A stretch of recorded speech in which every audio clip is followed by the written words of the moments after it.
a lot of people do not talk about the Jewish people who were kicked out of Arabic countries, who are no longer living in the areas where they were born, in the homes where they built through their fathers and their grandparents, etc., because they became refugees. They were kicked out of their Arabic countries. And, they cannot go back. The majority of them, over 1 million Jews from Arab land, are refugees who are accepted by the state of Israel. You don't hear about them because obviously Israel absorbed them.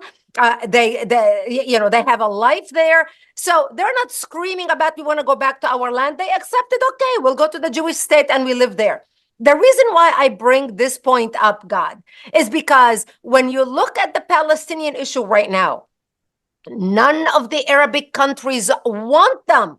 They do not want them to come. They do not want them to have a life there. And this is exactly why we are seeing this problem like cancer, mushroom, never treated. My story is pretty much the story of a lot of Christian Lebanese. I was born into the country that used to be Paris of the Middle East, the banking capital of the Middle East. Between 1965 and 1975, Beirut and Lebanon were experiencing an amazing economic boom, explosion, tourists from all over the world coming to vacation in Lebanon.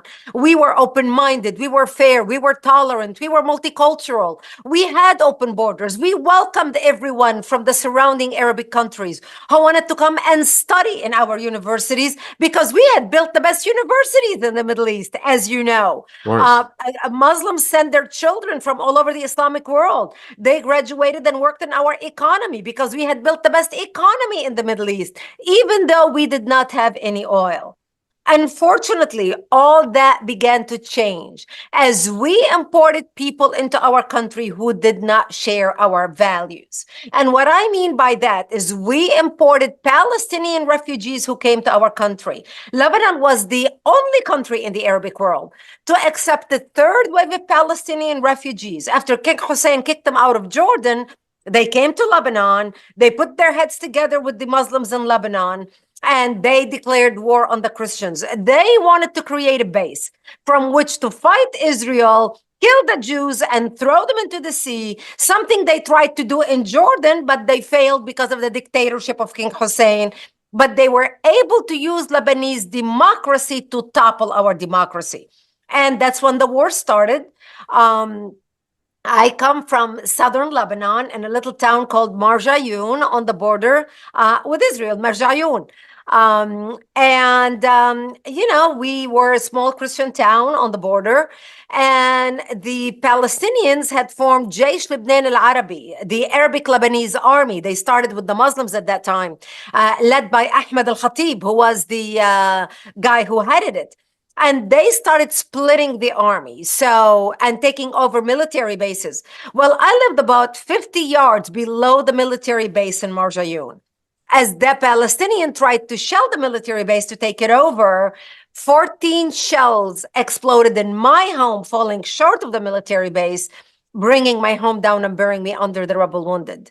I ended up in the hospital for 2.5 months, and later ended up living in a bomb shelter underground. It was like an 8x10 room, no electricity, no water, very little food, because the Palestinians and the Islamists surrounded us and cut off the electricity, cut off water supply to our town, cut off food supplies. But thankfully, we lived in the mountains, so we had Marjayoun was called Valley of Spring, Marj al-Uyun. That's where it gets its name. We had 7 springs in our town.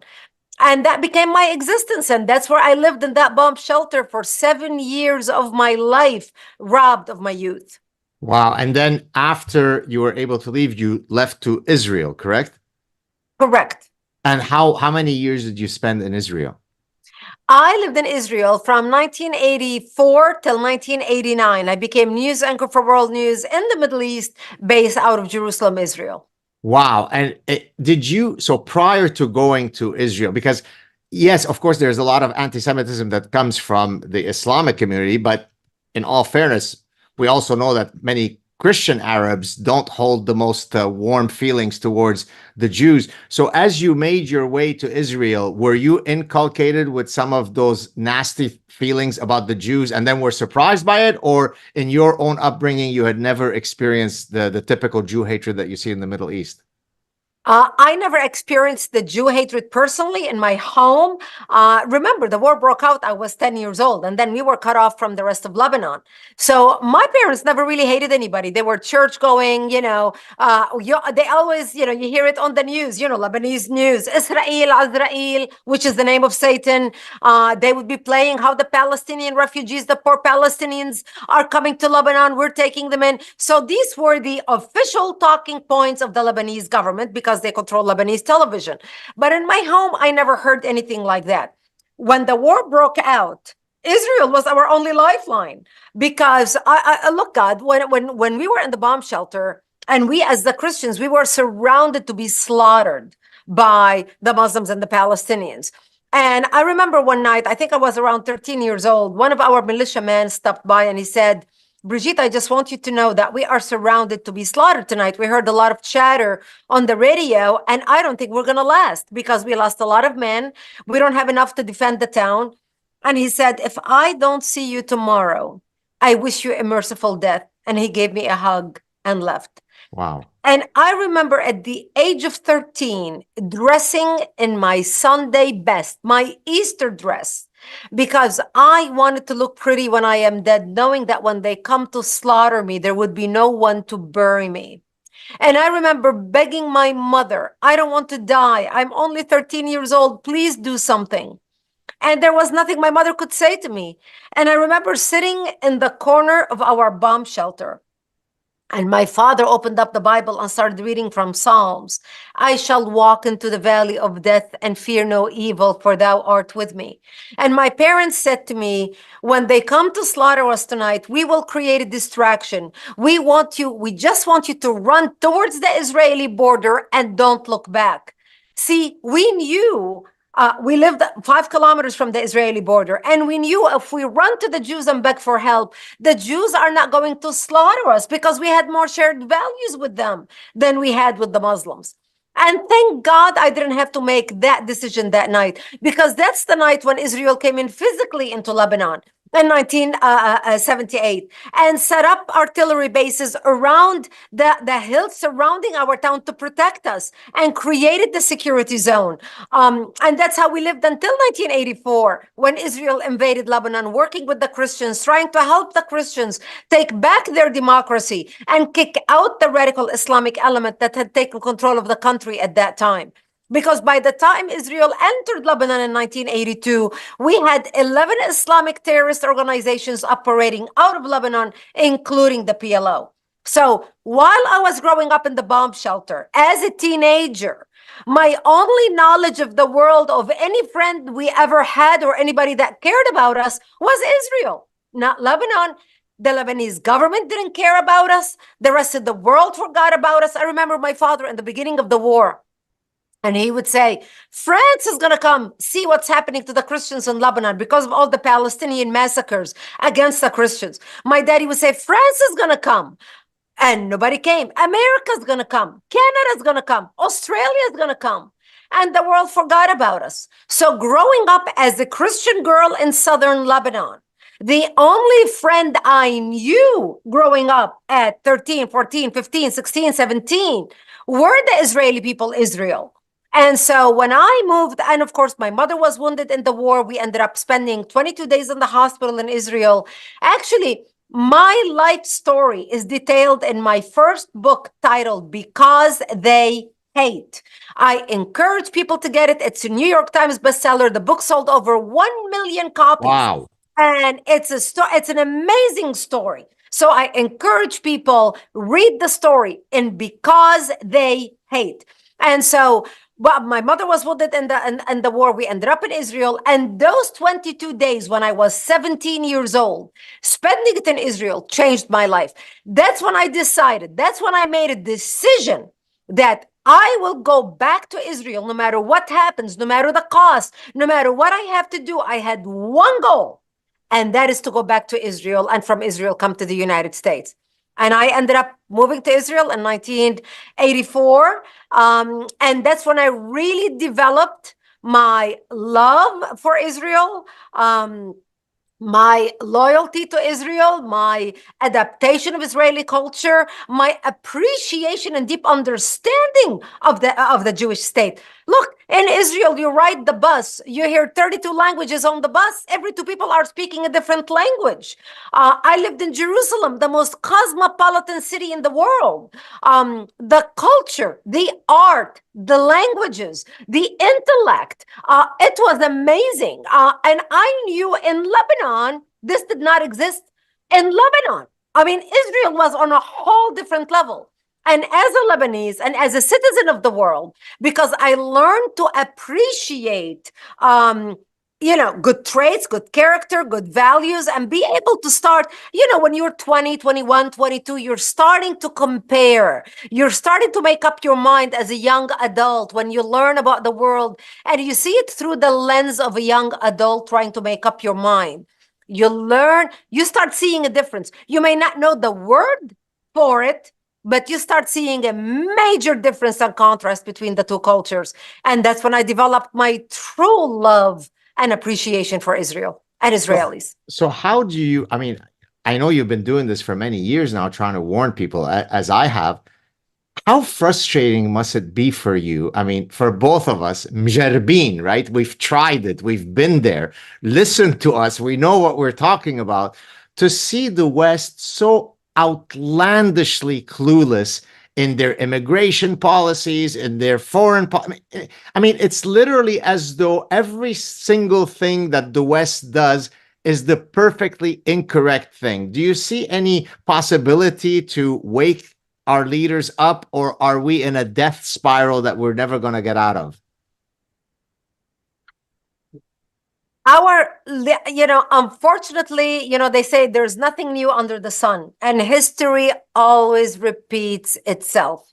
And they say those who are doomed from learning from history are doomed to repeat. Those who don't learn from history are doomed to repeat it. And so today, you and I are speaking to each other in the West, and we are seeing the same signs of the Holocaust. What people thought it will never, ever happen again. We are seeing the same signs now play out on the streets of Canada, Australia, America, worldwide. I remember speaking when I first started speaking out after 9/11. I was at a Jewish home. They were having a parlor meeting for me about the work that I was doing. And in the audience was a Holocaust survivor. This was 2004. And I remember talking about the signs. We're seeing the signs because I started a grassroots organization, and I would travel and I would speak to different people all over America. And I started seeing the signs in different communities. And I said, this is what you have to be careful of. This is what's happening. And that Holocaust survivor stood up and left so angry at me because she did not want to believe that what I was saying was the truth. And she tried to shoot down every single logical explanation I tried to put out as to why we need to organize now and why we need to be careful. 2004, 20 years ago. And so the reason why history repeats itself is because people, for whatever reason, do not want to believe that can happen again, because every generation thinks, no, our generation is different. Look at teenagers and the youth. Every generation thinks, we are so different than anybody that has ever came before us. We're college kids. We're going to change the world. We're all going to have kumbaya. We're all going to live peacefully together. Everybody's going to get along. And we're going to change the whole world, and it's going to be amazing. Every college graduate thought the same thing. And then as you go through life and reality hits and you realize there's nothing new under the sun. People are people. And from the beginning of ages, when you look through the theme through humanity from the beginning, jealousy, hatred, love, sex, betrayal, it's all the same thing. I mean, we're not doing anything new in the 21st century than what people did back 2,000 years ago. Except today, people are not waking up. And the reason why today we are not learning, especially those of us who come from Judeo-Christian worldview, is we are reflecting our values on evil people. Just because you and I are not going to send our children to die and strap bombs on their bodies and then rejoice in their death and hand out candy, we cannot fathom that a mother or a father could be so happy that their child died.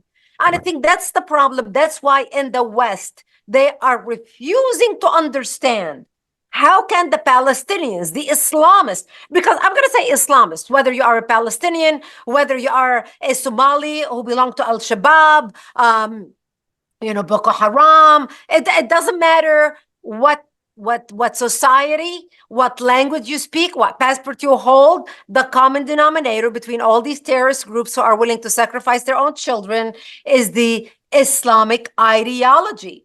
And we people who come from Judeo-Christian worldview do not want to accept that there is a segment in that ideology that actually commands their people to do that.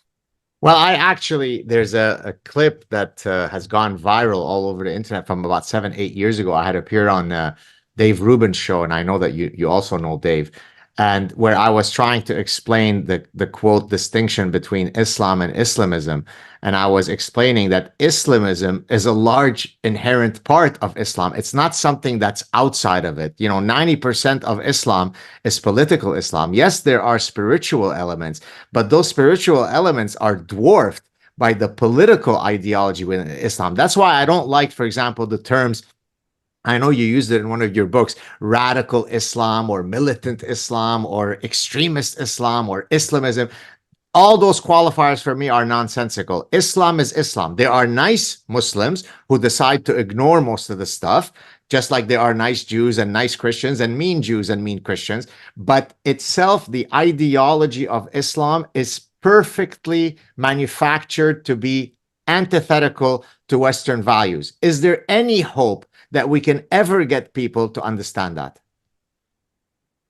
You're going to get some people to understand that. And I think with ISIS, a lot of people started opening their eyes and saying, why do they believe the same that they believe? Why do they carry a flag that says, La ilaha illallah Muhammadun Rasulullah? There is no God but Allah and Muhammad is his prophet.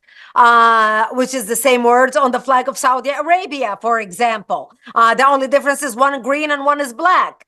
And people shy away from confronting. People don't like confrontation. Yes. And people shy away from confronting difficult decisions. And look, you and I grew up in in any culture. People tell you two things you don't discuss at the dinner table: religion and politics. And what is Islam? It's a political ideology cloaked in religion. Nice. So we in the West avoid talking about this. And, in my books, I talk about that, especially in my second book, They Must Be Stopped is the title. Why we must defeat radical Islam and how we can do it. And I talk in particular about a study that the Pentagon did where they assigned a special unit to understand why very highly educated young men and in some cases young women are willing to blow themselves up to smithereen. Where did this ideology come from?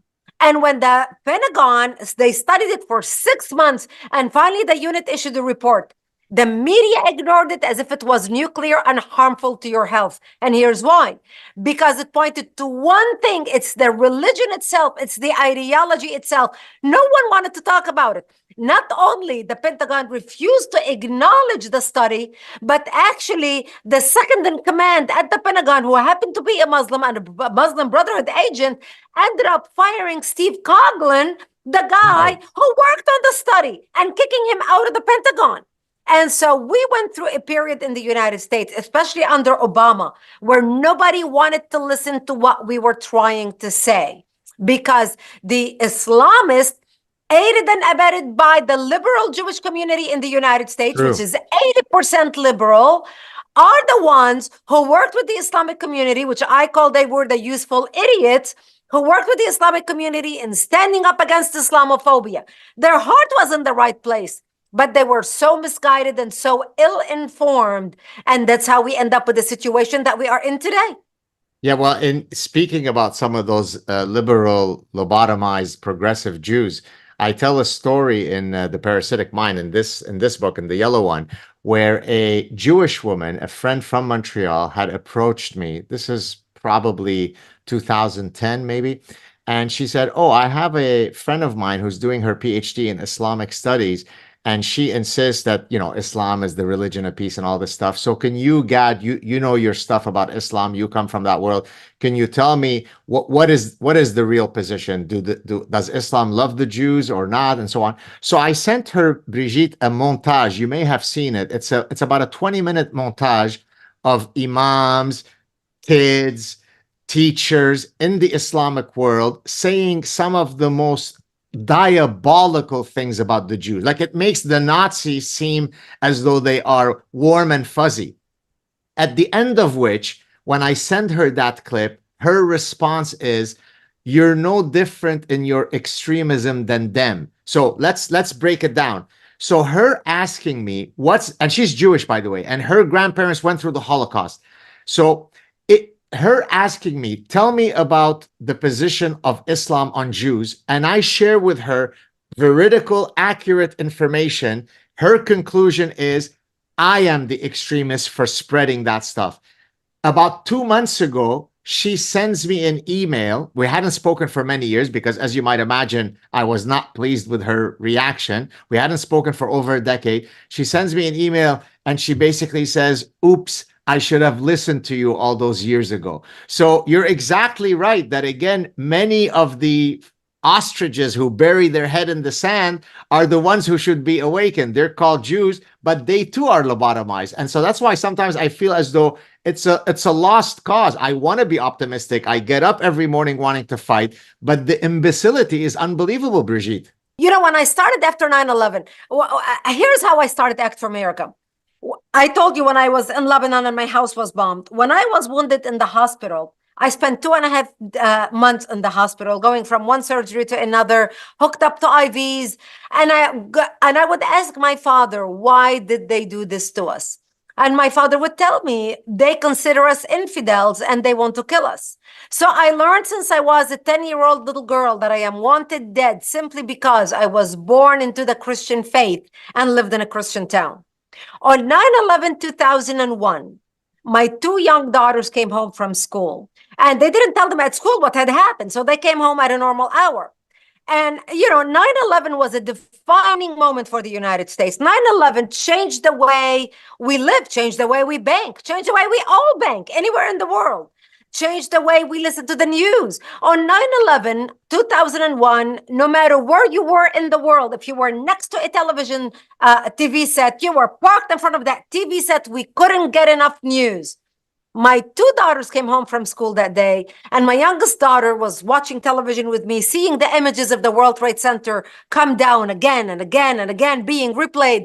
And she said to me, she said, "Mommy, why did they do this to us?"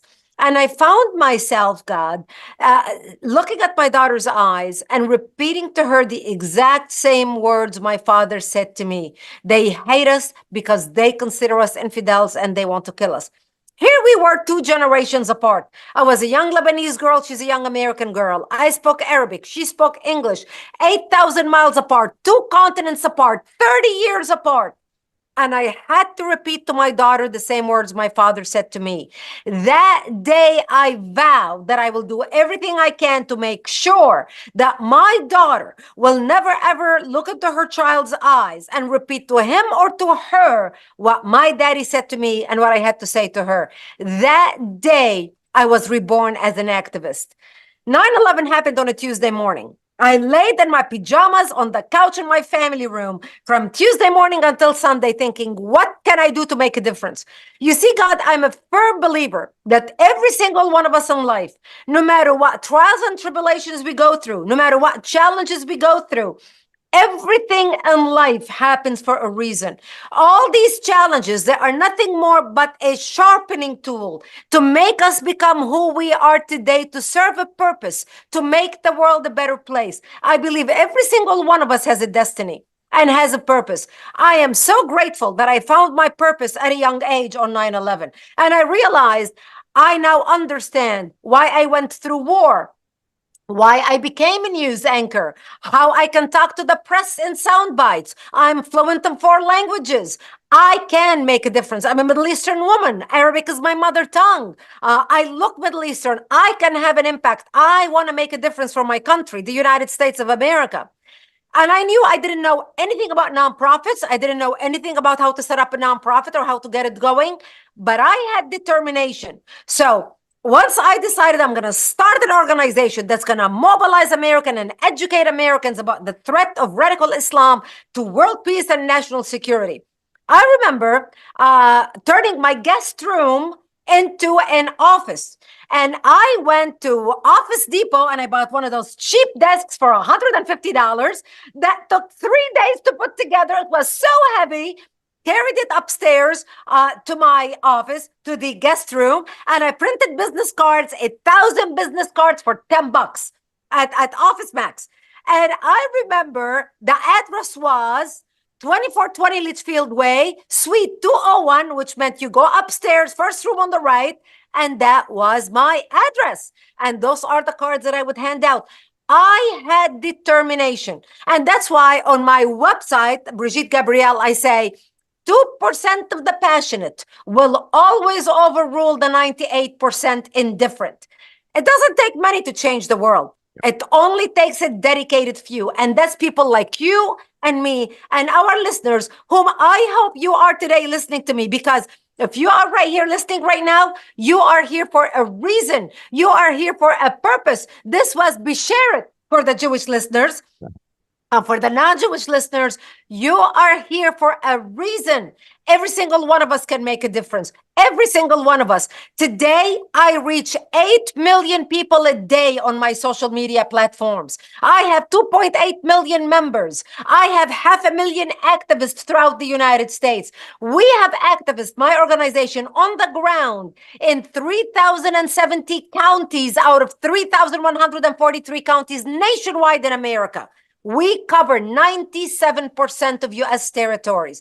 And we have passed 250 bills in Congress as well as on the state level to protect America, to impact terrorism laws, to stand with Israel, our ally, to make sure America is safe and secure. If I can do it, you can do it. It's 2025. America's debt is over $37 trillion, and the dollar just had its worst crash since 1973. That puts your savings and your family's future at risk. That's why we trust Alpha Omega Gold, a company that stands unapologetically with Israel and supports Stand Tall Israel.